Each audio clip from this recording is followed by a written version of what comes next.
Our last video was about us contracting Ciguatera. Now we go back to the previous video when we had arrived at Emerald Bay Marina, seen here on the drone. This part is a low flyby coming into the marina, which looks calm at the moment, but it can get very uncomfortable with a large swell. We originally came in and docked at the slips right in front of us and the camera now, and we were in these spots when it was very uncomfortable. We spoke to the marina and then we moved our vessels further down into a much more comfortable position, although there was no power at this point. Now we're going to move on. You can see that the waves are coming in and how the breakwater protects it. To leave the dock, Chub first left and then Kariwa went astern, and then using the bow thruster and the engines and rudder, we did a 180 turn around. Chub is waiting in the channel, and then we proceeded down the channel. The weather conditions were great as we proceeded down the channel. It's quite a tricky entrance, but relatively straightforward as you proceed, as long as there's no other boats coming in and as long as there's not a heavy swell. As you can see in this speeded up version, you could see breakers over on the port side, but the breakwater was doing its job. There was a dive boat waiting outside because she could see the two 62s coming out of the marina. On the way down to the Raggets, we found this wonderful sandy beach just to the east of Hog Key, so we decided to stop and enjoy it. It was very good example of what you can get in the Bahamas. It was completely deserted. It's just a sandbank that is still dry at high water just, and we enjoyed the colors and the beautiful water as well as just exploring before we continued on our journey down to the Raggets. We did contemplate staying there for the night, but it was a bit windy. The next day we transited through the Coma Channel, which we had done before, and made our way down to Water Key. We're going through Coma Channel and we have 2 feet under the keel. You can clearly see the bottom. It's a bit, captain's puckering a bit. We anchored overnight at Water Key at the top of the Raggets and Jumentos, and then made our way down to Flamingo Key. You can see Kariwa at the top of the picture. We were treated to a wonderful sunset, as is quite often the case in the Bahamas. We'd stayed in Flamingo Key for a number of days and used the opportunity to clean some of the teak on the boat.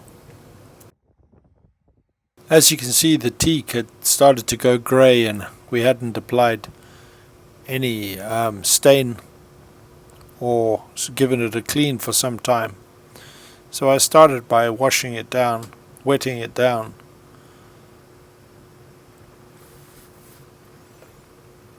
And then once I've wet it, I use these scouring type brushes to rub deeply into it, which takes off a very thin layer and makes it a lot cleaner.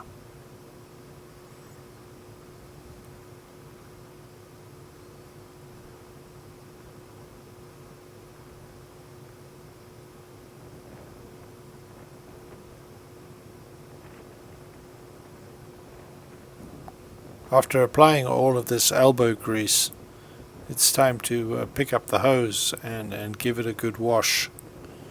And you can see that a lot of dirt comes off.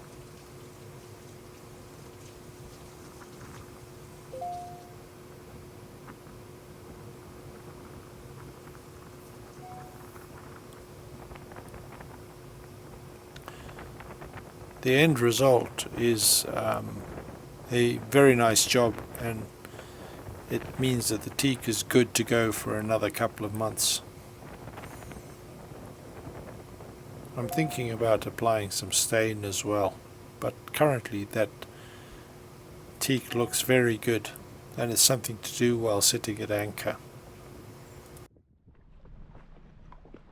After cleaning the teak one afternoon, we launched the dinghy and went into this cave at the end of one of the beaches here at Flamingo Key.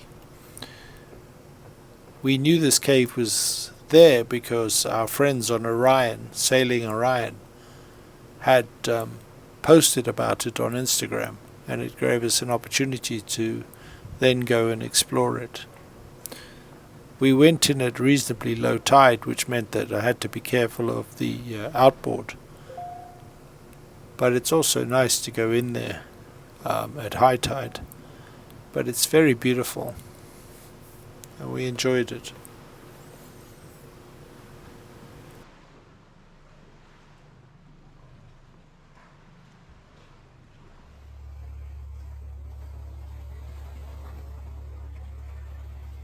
After a couple of days at anchor at Flamingo Key, we decided to make our way all the way down to the bottom of the Raggets and the Hog Key in the south.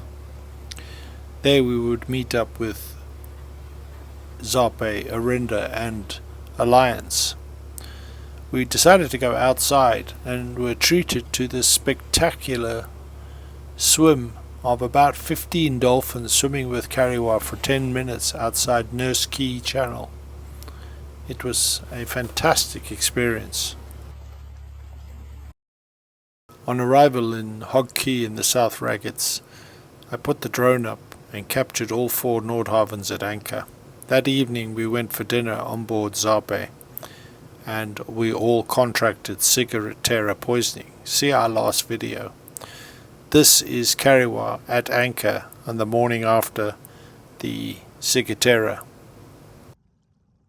We remained at anchor for a week in the South Raggets, Hog Key, while we tried to get some semblance of recovery from the ciguatera.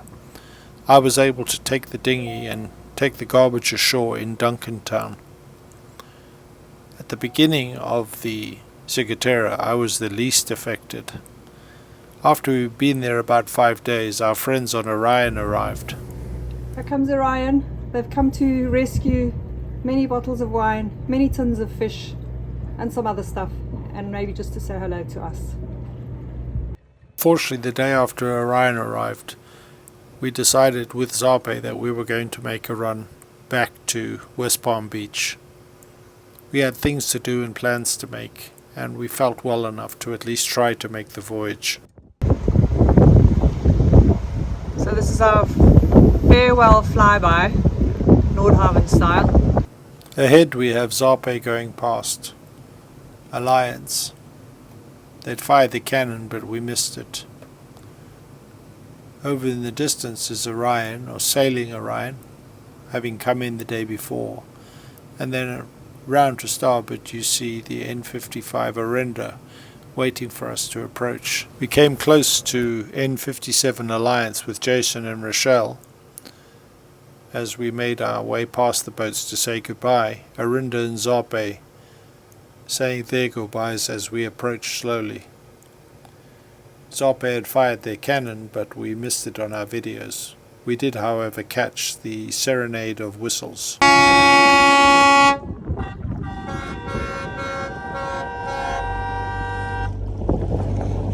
We went from Hog Key in the south to Hog Key in the north, and thunderstorms at anchor for 2 days while we recovered from our fast journey up. Having a little bit of a storm here, sudden 30 knots. So we just had the anchor alarm go off, we're just resetting it. you can see, we're still nicely on our anchor chain. It's not dragging. No.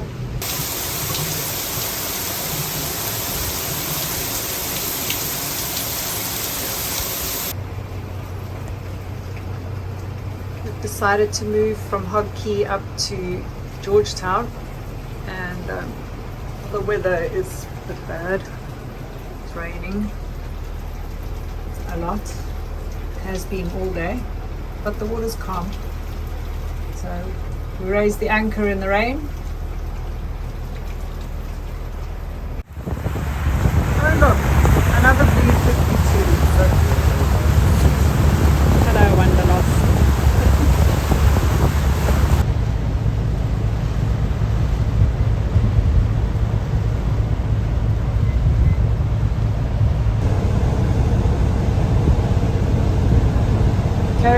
Zarpe and Wanderlost.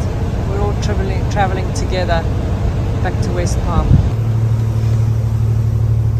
We're just leaving the north entrance of Georgetown, and the Roro's coming in, so we're all alert.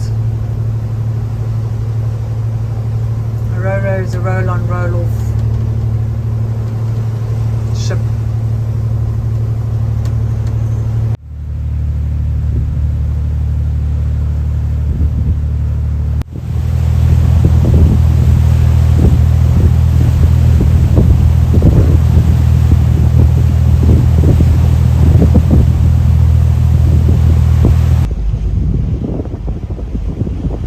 Nordhavn Navy heading north from Georgetown. We're quite close to Nordhavn Cut, where we will go in. While crossing the tongue across to Chub, we encountered a little bit of head seas, 3 to 4 feet coming off the starboard bow, and you see why the Nordhavn 62 is such an good ocean-going vessel. As we went through the weather, it was a great experience, and thanks to Wayne for the shots. Coming into Chub Cay Marina, narrow entrance, concentration required.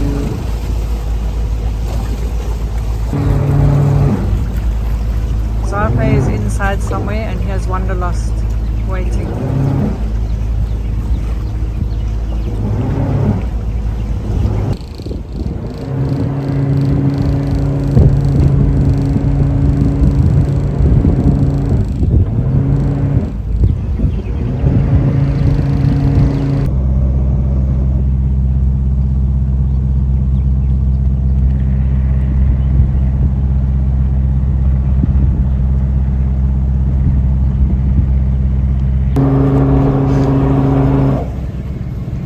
Close quarters anchor docking here. Zarpe had to change their slip because they were slipped, and they couldn't get in far enough because there's some electrical panel box or something.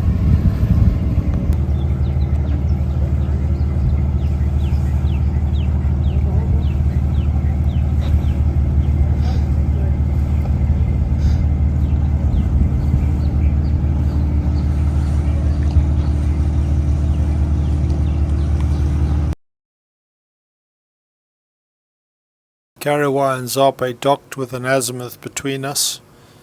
Unfortunately, we couldn't get Wanderlost there. Next day, it was time to leave Chub around noon, 1 p.m, and head to West Palm Beach.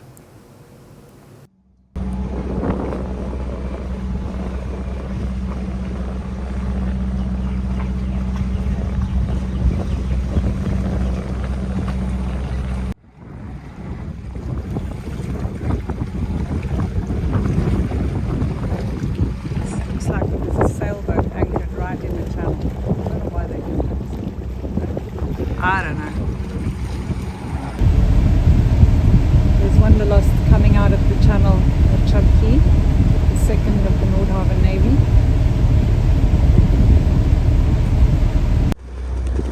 We're underway, having just left Chub Cay.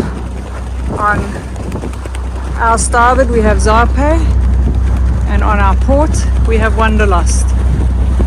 Nordhavn Navy on their way.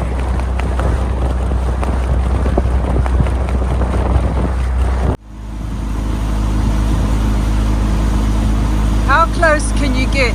We're all underway, and honestly, these boats are like within 30 yards of us. This is very cool. I'm going to go to the front so I can get some footage there.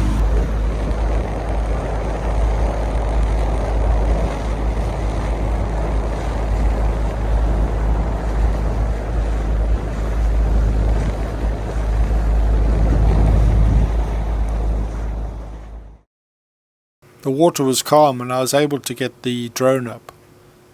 The method of doing this is to slow the boat down, launch the drone, and then bring the boats in so that we can sail together for a period. Unfortunately, the Polaroid lens was not on the drone camera, but it nevertheless was a great shot.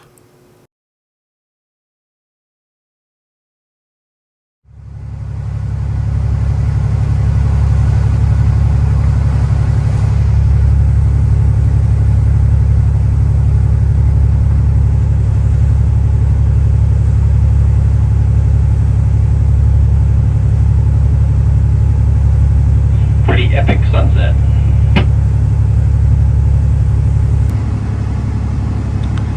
We're on a course of 304, making 8 knots across the Bahamas bank, heading back to West Palm Beach. As you can see, the sun is setting in front of us.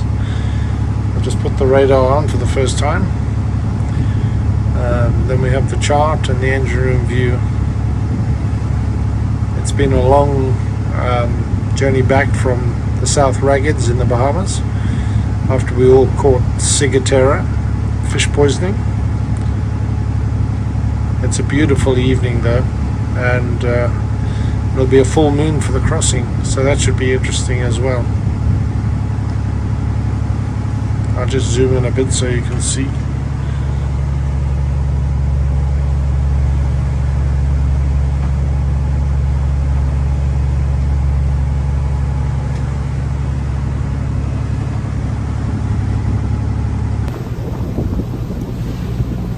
So this Carnival cruise ship, we are kind of on a collision course. I had to go and call my captain to come and help with the situation.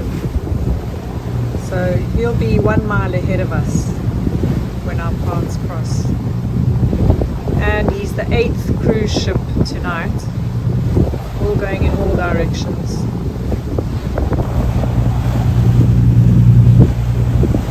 You're close to the cruise ship when you could zoom in and see all the lights and the whale tail, Carnival whale tail.